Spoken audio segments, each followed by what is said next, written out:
Hello, my name's Ayo and I'm here with Chris Beales, Chair of Reading Climate Change Partnership. And we're going to be talking about a rather contentious but actually really important issue, climate change and class. Recent studies done by UNICEF and the climate change reality seems to be pointing to an alarming trend, climate change most affecting our vulnerable communities. So Chris, what can we do? Is there anything we can do to be part of alleviating this issue? Yeah, it is an important one. It's something that's recognised increasingly, that the whole climate justice thing, the fact that more vulnerable communities are much more likely to be affected by climate change in an adverse way. It's something we know about when we look overseas and think about some of the extreme weather events that have happened. Increasingly, scientists are identifying events which would be highly unlikely without climate change being part of the drive behind the extremeness of that weather. I think about some of the hurricanes in 2017 that battered the Caribbean. You know, there were hugely intense storms and a lot of them happening. We've had heat waves, big heat waves last year. And I just think about, when I hear about forest fires in the Arctic Circle, that's a big worry. But there are other things about that heat wave which are just a real phenomenon. Just the fact it was across the whole of the Northern Hemisphere.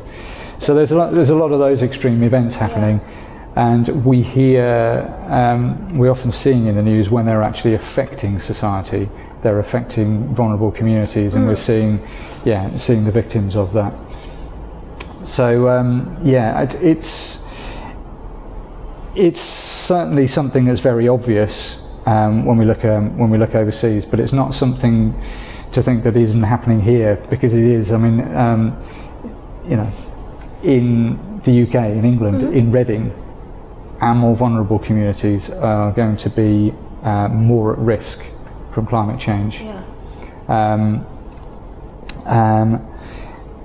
It's there's some obvious things. I mean, the poorer communities are less likely to have insurance.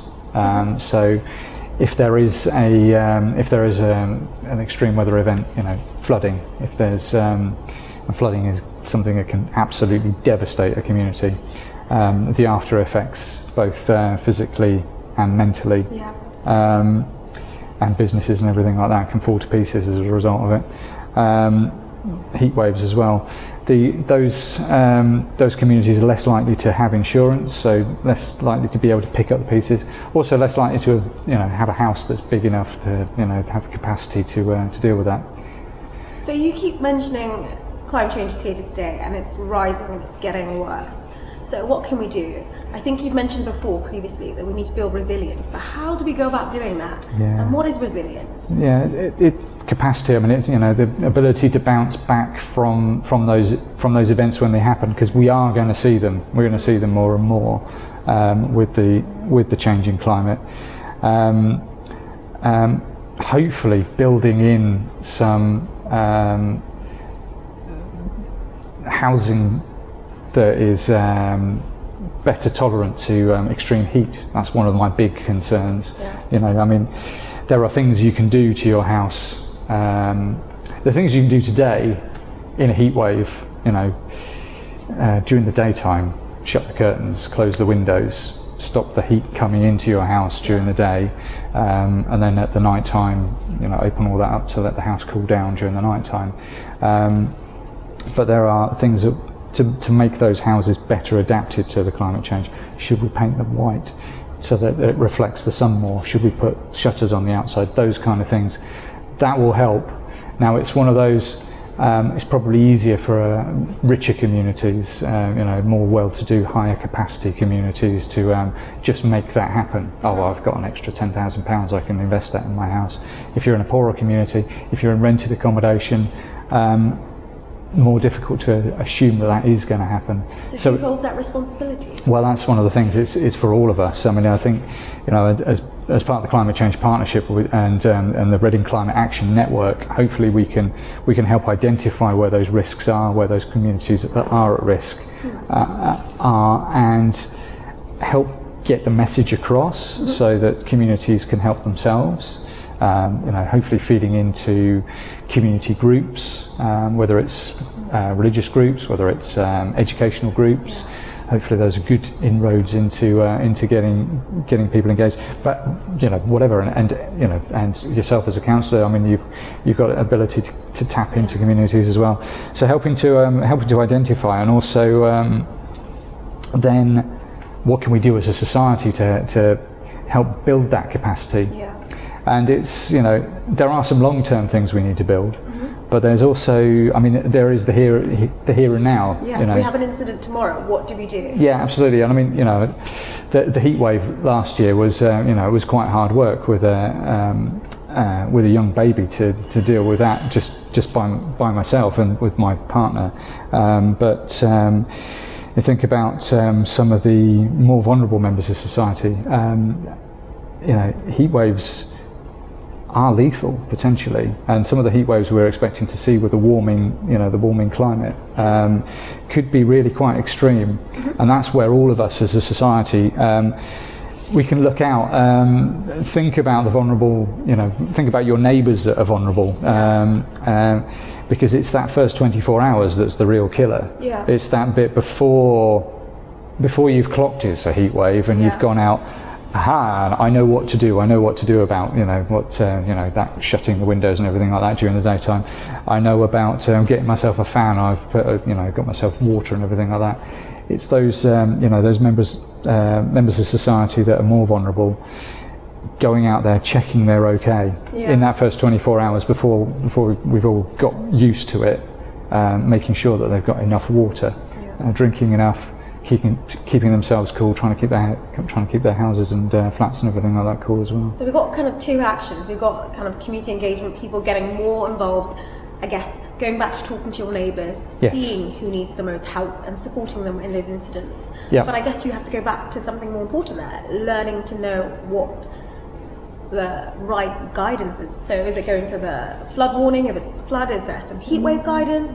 What's out there for people when they're in an incident? What can they look to? I mean, hopefully, I mean, as we've discussed before in some of the other conversations we've had, the readingcan.org.uk, our website, which is the website for the town, we'll be able to get some information up there on each of these risks, signposting across, because the likes of Public Health England have got a load of information about what to do about heat.